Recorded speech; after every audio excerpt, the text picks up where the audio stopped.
தாய் தமிழ் உறவுகளுக்கு இனிய வணக்கம். தை பிறந்தால் வழிபிறக்கும் தமிழர் வாழ்வில் ஒளிபிறக்கும் இந்த நன்னாளில் கொங்கு நியூஸ் 007 சோசியல் மீடியா பிளாட்ஃபார்முடைய இரண்டாவது சேனல் அத்ரி என்ற பெயரில் தொடங்கியிருக்கிறோம். இது முழுக்க என்டர்டைன்மெண்ட், அரசியல், சினிமா, ஆன்மீகம் அப்படின்னு பல்வேறு தலைப்புகளில் உண்மை நிகழ்வுகளில் உள்ளது உள்ளபடி இந்த சமூகத்திற்கு திருப்பி கொடுப்பது தான் நம்முடைய வேலை. ஏற்கனவே நமது கொங்கு நியூஸ் 007 யூடியூப் சேனலை பொறுத்த வரைக்கும் நில உரிமை விழிப்புணர்வு தொடர்பான 162 காணொளிகள் அங்கே பதிவேற்றம் செய்யப்பட்டுள்ளது. அவற்றில் கருத்துரை பகுதியில் கொடுக்கப்பட்டுள்ள அதை நீங்கள் ரிவ்யூ பார்த்தீங்கனாலே பாசிட்டிவாக மட்டும்தான் இருக்குது, எந்த நெகட்டிவ் இருக்காது. ஏன்னா நல்ல விஷயங்கள் மட்டும் ஆதாரபூர்வங்களாக நாம் சொல்லியிருக்கிறோம். இதன் மூலமாக பலாயிரக்கணக்கான கோடி நிலங்களை தமிழகம் முழுவதும் பலதரப்பட்ட மக்களும் மீட்டு பயன்பெற்று வருகிறார்கள். அதே போல் தான் இந்த அத்ரி சேனல் உபயோகமானதாக இருக்க வேண்டும் நல்லெண்ணத்தில் தொடங்கி இருக்கிறோம். அந்த வகையில் இதனுடைய முதல் வீடியோவாக இன்றைக்கு ஜனநாயகன் திரைப்படமும் டிவிகே கட்சியும் அதன் தலைவர் விஜயும் தான் சோசியல் மீடியாக்களில் அதிகமாக விமர்சிக்கப்படக்கூடிய நபர்களாகவும் அதிகமாக ஆதரிக்கக்கூடிய நபராகவும் இருப்பதால் அதை தான் நம்ம இந்த வீடியோவுக்கு உண்மையான பொருளை எடுத்திருக்கிறோம்.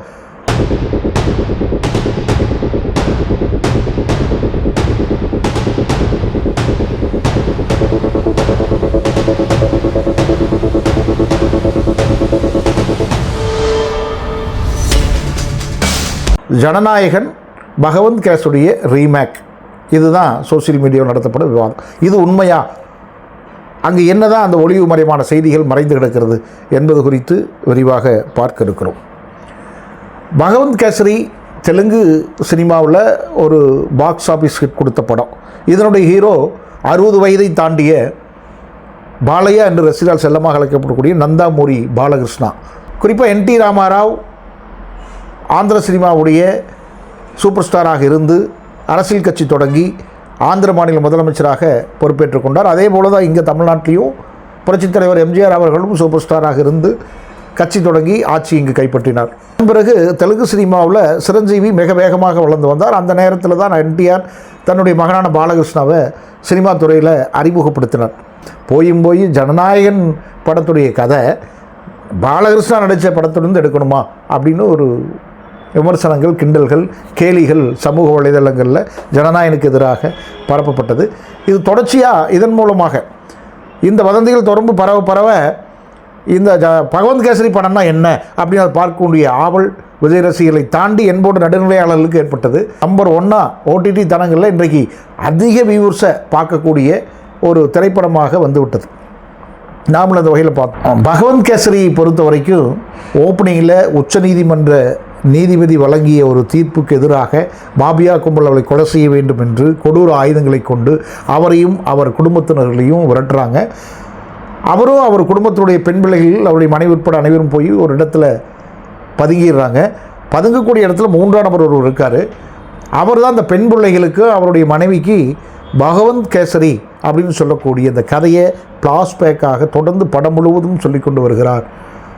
பாலகிருஷ்ணா ஓப்பனிங் சீனில் வருவது மும்பை மத்திய சிறையில். மும்பை மத்திய சிறையில் ஒரு தொழிலதிபர் கைது செய்யப்பட்டு சிறையில் அடைக்கப்படுறாங்க மாபியாக்களால். அந்த தொழிலதிபரை கொலை செய்ய வேண்டும் என்ற நோக்கில் குற்றச்சம்பவம் புரிந்ததாக சொல்லி கூலிப்படை உள்ளே வருது. அந்த கூலிப்படை அந்த தொழிலதிபரை சிறைச்சாலைகள் வைத்து கொலை செய்ய துரத்தும் பொழுது அங்கே 108ஆம் நம்பர் கைதியாக இருக்கக்கூடிய பாலையா என்கிற பாலகிருஷ்ணா சண்டையிட்டு அந்த தொழிலதிபரை காப்பாற்றுறாரு. இந்த சண்டை காட்சியில் கொடுக்கக்கூடிய பஞ்ச் டைலாக், பாலகிருஷ்ணாவுடைய ஸ்டைல், பாலகிருஷ்ணாவுக்கும் அந்த வில்லன்களுக்கு ஏற்படக்கூடிய அந்த உடல் மொழிகள், வசன மொழிகளில் நிறைய காமெடி, வயிறு ஒழுங்க சிரிக்கலாம். அந்த மாதிரி காட்சி அமைப்பு மிக அழகாக ரவிபுதன் என்ற இயக்குனர், இளமை இயக்குனர் தான் அற்புதமாக பண்ணியிருக்காரு. ஏன்னா பாலையாவுக்கு 60 வயதை கடந்துருச்சு. அந்த 60 வயதை கடந்ததற்கு இணையான ஒரு கெட்டப்பையும் ஒரு கதையமைப்பும் ஓப்பனிங்லேயே நல்லாயிருக்கு அப்படிங்கிற மாதிரி காட்டியிருக்காங்க. பின்னிட்டு இந்த சண்டை நடக்கும்போதே சிறைக்காவலர்கள் செயல் சூப்பரண்டு வேறொரு இடத்துல இருக்கார். அவர் ஃபோன் மூலமாக தகவல் சொல்கிறாங்க. அவர் சிறைச்சாலைக்கு தன்னுடைய பெண் குழந்தையோடு வர்றார். அந்த சண்டை காட்சி அவரும் அந்த பெண் குழந்தையும் பார்க்குறாங்க. அதன் பிறகு சரத்குமார் உடனடியாக இந்த நந்தாமூரி பாலகிருஷ்ணன் 108ஆம் நம்பர் கைதியுடைய ஃபைல் எடு அப்படின்னு சொல்கிறார். இது நம்ம பாஷா படத்தில் பாஷா ஆனந்தராஜ் வில்லன் வகைராவை அடிச்சுட்டு துவசம் பண்ணி போட்டு போகும் பொழுது பாஷாவுடைய தம்பியாக இருக்கக்கூடிய ரஜினி தம்பியாக நடிக்கக்கூடிய அந்த எஸ்ஐ உடைய ஃபைல் எடுக்க சொல்கிறோம் பார்த்தீங்களா, அதே மாதிரி காட்சி அமைப்பு இதில் எடுத்து வச்சுருக்காங்க அப்படின்னு சொல்ல. ஏன்னா ஒரு படத்துக்கு காட்சிகள் தழுவுவது இயல்பு. ஏன்னா அப்படி தழுவுலாம் படங்கள் எடுக்க முடியாது, எல்லாமே வந்தாச்சு. ஏதோ அங்கே ஒன்று இங்கே ஒன்று எடுத்து வச்சு ஒரு படத்தை நல்லா விறுவிறுப்பாக காமெடியாக என்டர்டைன்மெண்ட்டாக கொண்டு போகணும். அந்த வேலையை அவங்க கச்சிதமாக செஞ்சுருக்காங்க. அந்த காட்சியிலும் பொருத்தமானதாக தான் இருக்குது. அப்போ அந்த வகையில் இவருடைய ஃபைலை ஓப்பன் பண்ணி சிறை சூப்பர் சரத்குமார் பார்க்கும் பொழுது இவர் முன்னாடி ஒரு பெரிய போலீஸ் ஆஃபீஸராகவும் ரொம்ப ஹிட்டராகவும் என்கவுண்டர் ஸ்பெஷலிஸ்ட்டாகவும் இருந்திருக்கார் அப்படின்னு தெரிய வருது. அந்த நேரத்தில் பாலகிருஷ்ணனுடைய அம்மா கிராமத்தில் உயிருக்கு போராடிட்டு இருக்காங்க. மருத்துவர் பாட்டி நீ பிழைக்க முடியாதுன்னு சொல்கிறாங்க. அந்த அம்மா என் பையனை பார்த்தா தான் எனக்கு உயிர் போகும்னு சொல்கிறாங்க. இதனால் அந்த கிராமத்தில் இருக்கக்கூடியவருடைய நண்பர்கள்லாம் சிறைச்சாலைக்கு வந்து எப்படியாவது எங்கள் பகவந்த் கேசரி அனுப்பி வைங்கன்னு சொல்கிறாங்க. அதை போய்ட்டு சரத்குமார் ஒரு முடிவெடுத்து தானே பகவந்த் கேசரி கூட்டிகிட்டு அம்மாவை போய் சந்திக்க, அம்மா இறந்துடுறாங்க, அம்மாவை கொல்லி வச்சிடறாங்க. அதன் பிறகு ஜெயில் சூப்பர் சரத்குமாரோடைய அதிகாரத்தை பயன்படுத்தி பகவந்த் கேசரியை நன்னடத்தை அடிப்படையில் விடுதலையும் செஞ்சிடறார்.